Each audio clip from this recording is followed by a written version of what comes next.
बिल्कुल इस वक्त आप सही कह रहे हैं। मज़ीद लोगों से भी पूछेंगे। सर ये बताइएगा, पेट्रोल की कीमत इस वक्त बहुत ज़्यादा बढ़ चुकी है और हम ये देख रहे हैं कि पेट्रोल की कीमत बढ़ने की वजह से तमाम चीज़ों की कीमतें जो है वो आसमान को छूने लगी हैं। क्या लगता है आपको कि ये महंगाई कम होगी? मुश्किल है, ये बहुत मुश्किल है, मुश्किल है। हाँ, जब ईरान कह रहा है 200 रुपये लीटर पेट्रोल ले लो, ये क्यों नहीं ले रहे हैं ये लोग? इन लोगों की अकल कहाँ है?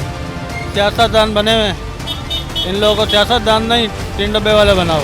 ये सब्ज़ी बेचने वाला अच्छा है इन लोगों से या नहीं, आप बता दो। आपको क्या लगता है, माजी में हमने देखा कि कीमतें बढ़ा दी जाती हैं लेकिन वो कीमतें दोबारा से कम नहीं होती और ना ही किसी की तनख्वाह बढ़ती है? नहीं होती, ना तनख्वाह बढ़ती है ना कीमतें कम होती हैं। ये जो चीज़ एक दफ़ा लेवल से ऊपर आ गई वो फिर नीचे नहीं जा सकती। नहीं, मुश्किल है। आपको लगता है कि पेट्रोल की कीमत वापस दोबारा कम होगी कुछ? नहीं हो सकती, मुश्किल है, बहुत मुश्किल है इन लोगों के लिए, क्योंकि ये लोग सोचते ज़्यादा हैं और करते कम हैं।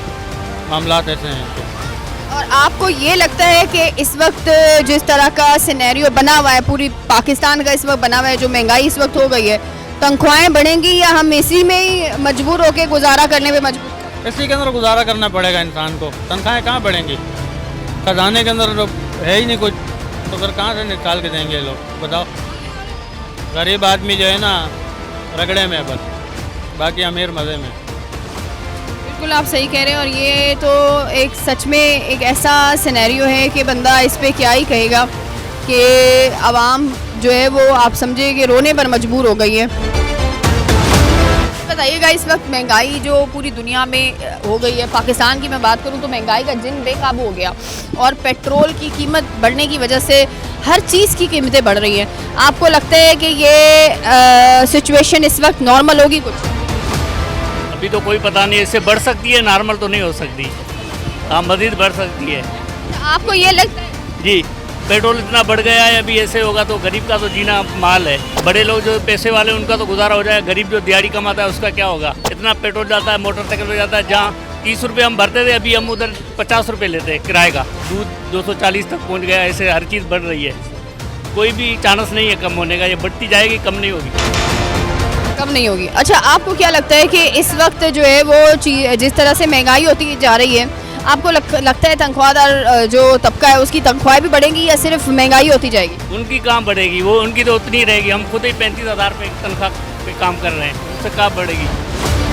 अब कोई आसरा है बढ़ने का, क्योंकि ऐलान तो कोई नहीं हो रहे। कुछ भी नहीं होगा, कुछ भी नहीं। आपको लगता है होंगे ऐलान? नहीं, ऐलान वगैरह कुछ भी नहीं होगा। गरीब वही, गरीब तबके का वही होगा। जो ये और बड़े लोग हैं उनका पेट्रोल वगैरह सस्ता होता है, सब कुछ होता है, छोटे तबके का कुछ भी नहीं होगा। गुजारा कैसे कर रहे हैं आप? गुजारा बस क्या कर रहे हैं, 2-3 जगह पे कमाते, एक जगह से जाते फिर दूसरी जगह करते, ऐसे ओवर टाइम 2-3 मरतबा करते और क्या है, बाइक किया होती है वो चलाते पार्ट टाइम में, ऐसे ही गुजारा होता है। एक टाइम का कुछ नहीं होता है। घर के 3-4 अफराद वो सारे कमाते हैं, उससे काम होता है। जी सर, आप क्या समझते हैं कि महंगाई ये कम होगी? महंगाई कम नहीं होगी, इनके जो कर्जदार हैं हुकूमत के नहीं कम होगी। खाने वाली हुकूमत आई है, लुटेरे इकट्ठे हुए हैं, महंगाई ये कम नहीं कर सकते। पेट्रोल देख लें कहाँ गया हुआ है, किराए बसों पे बढ़ चुके हैं, गरीब आदमी कहाँ जाए, घर का गुजारा चलाए, जॉब पे चलाए, जो तनख्वाहें वही 25-26 मिल रही है, तनख्वाहें बढ़ रही हैं। इनका ही अल्लाह ही पूछेगा इनको।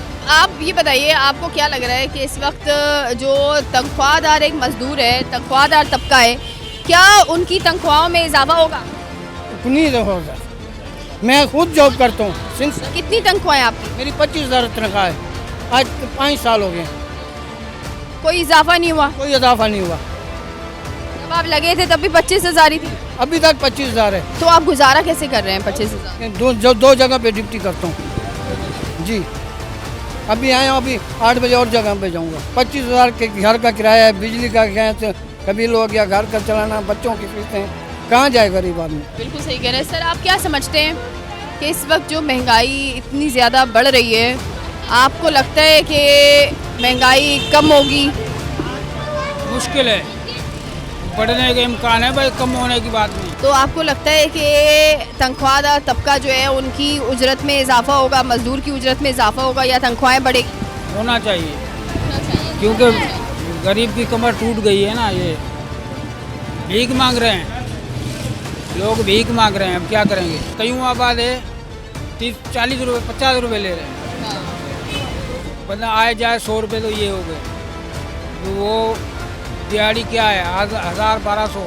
इस वक्त ऐसी सिचुएशन में आपको बता नहीं सकती कि आवाम जो है वो बिल्कुल रोने पर आ गए हैं। और यहाँ पे अगर आप देखें तो तमाम तर जो चीज़ें हैं उन तमाम तर चीज़ों की जो है वो यही सिचुएशन इस वक्त चल रही है, चाहे वो कोई भी हो। अच्छा, जिस तरह से महंगाई बढ़ती जा रही है, हम देख रहे हैं तमाम तर चीज़ों की प्राइसेस बढ़ रही है। वहीं पर अगर हम बात करें कि दीगर जितने भी आइटम्स हैं, सैनिटरी आइटम्स हैं या फिर दीगर दूसरे जो आइटम्स हैं, उनकी भी प्राइसेस बहुत बढ़ती जा रही है। अस्सलाम वालेकुम सर, बताइएगा इस वक्त जो पेट्रोल की सिचुएशन है, पेट्रोल बढ़ता जा रहा है, आप क्या समझते हैं कि कितनी महंगाई हो गई है और उससे आपका कारोबार पर कितना असर पड़ा है? हमारे तो कारोबार में बहुत फ़र्क पड़ा है, जैसे कि बहुत कि जो सेल थी उससे आधी हो चुकी है। आपके सामने इन्वेस्टमेंट देख लें कितनी, और इसके हिसाब से सेल बहुत डाउन हो चुकी है। मतलब कस्टमर है नहीं, हमारे भी माल डालने का जो फ़ायदा है कुछ भी नहीं है। लेबर है, फिर दुकान के अखराजात हैं, फिर रेंट है, फिर हमारा अपना मामला, तो इसके हवाले से बहुत लॉस में जा रहे हैं। ऊपर से बिजली के बिल वही आपके सामने, इसलिए कारोबार जो पहले जो कारोबार थे उसके हवाले से बहुत लॉस में जा रहे हैं। तो हुकूमत से यही हमारी गुजारिश है कि पेट्रोल के पैसे कम कर दें, हमारे लिए गरीबों के लिए आसानियाँ हो जाएं। आपका बराह रास्त ताल्लुक़ ख़वातीन से ज़्यादा होता है, ख़वातीन जो है वो ज़्यादा आती है शॉपिंग करने पहले की निस्बत। इस बार हमने रमज़ान में भी देखा कि रमज़ान में भी वो आवाम का जो है वो शॉपिंग करने में इंटरेस्ट नहीं था। आप क्या समझते हैं कि अभी तो महंगाई दुगनी हो चुकी है, तो क्या ख़वातीन यहाँ पर जो आती है वो बार्गेनिंग किस हद तक करवा रही होती है और वो खुश होती हैं? बार्गेनिंग तो ऐसी होती है, मतलब कोई हमारे पास जैसे 1000 वाली चीज़ है उसके वो 250 रुपये लगाती हैं, इसलिए हमारा भी बिल्कुल भी मतलब इस कारोबार से इंटरेस्ट हट ही गया है। बिल्कुल भी मतलब दिल करता है दुकानें अपनी बंद करो, घर चले आओ। जो मतलब हमारी जो 500 वाली चीज़ होती है उसके 200 रुपये लगाते हैं। जो मतलब पहले जो 1000-10,000 वाली शॉपिंग करता था कोई आके, वो उसके मुताबिक अब मतलब 1000-2000 ऐसे चीज़ें लेते हैं। मतलब इंटरेस्ट जी बिल्कुल सब लेडीज़ का भी हट गया। वो पहले बोलते हम अपने घर के अखराजात पूरे करें खाने पीने के, उसके बाद हम ये चीज़ लेते हैं, ये मामला है जी। और ये बताइएगा कि हम ये देखते हैं कि तमाम तर जितनी चीज़ें बढ़ी हैं, अगर मुनाफे की मैं बात करूं तो महीने के एंड में जिस तरह पहले आप लोगों का प्रॉफिट होता था, इस वक्त वो लॉस में जा रहा है या प्रॉफिट में ही जा रहा है? जैसे कि ना ये लॉस में जा रहा है ना प्रॉफिट में जा रहा है, बस जो कमा रहे हैं वो लग रहा है, ऐसे मामला हैं जी। बिल्कुल कोई सेव नहीं हो रहा जी। बिल्कुल, बहुत शुक्रिया आपका। और ये इस वक्त मैं आपको बता रही हूँ ओवरऑल तमाम चीज़ों की सिचुएशन इस वक्त हम आपको बता रहे हैं कि ना सिर्फ जो है वो जो कारोबार करने वाला तबका है वो पिस रहा है, बल्कि जो उजरत वाले तबके हैं वो भी इस वक्त जो है वो पिसते हुए हमें नज़र आ रहे हैं। अच्छा सर, ये बताइएगा इस वक्त महंगाई की जो सिचुएशन है, आप क्या समझते हैं कि एक आम इंसान कितना जो है वो मज़ीद डैमेज हो रहा है? डैमेज की तो बात ही नहीं करें, इस वक्त फुल डैमेज हुए हैं हम लोग, क्योंकि हम लोगों की दिहाड़ियाँ जो हैं वो 1000 रुपये 800 रुपये। अब उसमें हम ये बताएं कि पेट्रोल डलवाएं गाड़ी में, अगर मेरे पास गाड़ी है मुझे कहीं जाना पड़ता है इमरजेंसी तो मैं उसमें पेट्रोल डलवाने आता हूँ, मेरी जेब में इतने पैसे नहीं है कि मैं पेट्रोल को अफोर्ड कर सकूँ। उसके अलावा आटा है वो महंगा है, चीनी है वो महंगी है। अच्छा, चीनी जो है सुनने में आ रहा है पीछे से कम हो गई है, लेकिन अभी भी वही महंगी चल रही है। उसके अलावा दीगर अशियाँ जैसे ऑयल हो गया पकाने के मुतालिक। अब बच्चे हैं, हमारे बच्चों की एक बच्चा है 9 में गया है और दूसरे बच्चे हैं मेरा एक 7 में एक 5 में, तो उनके लिए कोर्स लेना है। और कोर्स की भी कोई ऐसी नहीं है कि मैं कोर्स ले सकूं, क्योंकि खाली किताबें जो हैं उनकी 2000 रुपये की एक की। अब मैं बताएं किस तरीके से उनको पढ़ाऊं।